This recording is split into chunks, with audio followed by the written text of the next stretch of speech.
We begin this hour with the protests in Iran demanding the removal of the country's leaders. We don't know who would run this massive country if the Islamic regime that took power in 1979 collapses. But one man who has lived in the U.S. for more than 4 decades says he wants the job.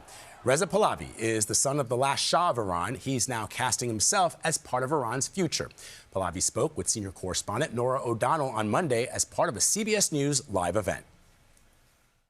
Why should people trust you to return the country of 90 million people and bring them towards a democracy?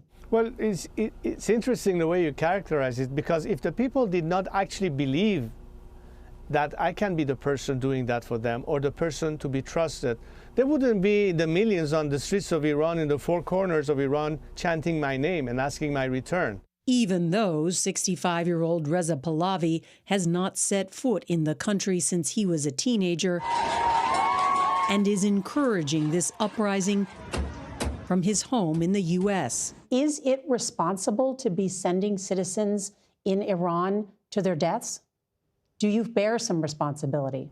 As I said, this is a war, and war has casualties. In fact, in order to preserve and protect and minimize the death toll, minimize innocent victims yet again be killed by this regime, action is needed. Now Pahlavi is appealing to the American president. The best way to ensure that there will be less people killed in Iran is to intervene sooner so this regime finally collapses and puts an end to all the problems that we are facing. We are at war, and we have to make sure that we are victorious. And are you communicating directly? We know that as Iranians. And Reza, are you communicating directly with President Trump or members of the Trump administration?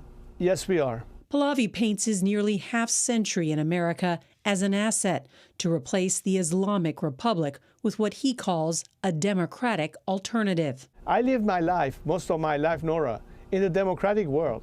I've seen the importance of institutions. I understand the importance of checks and balance. But acknowledges first he's prepared to die with protesters in their fight. How could I not possibly be unprepared to die for them, to die for liberty, to die for saving our nation? Norah O'Donnell with a great interview.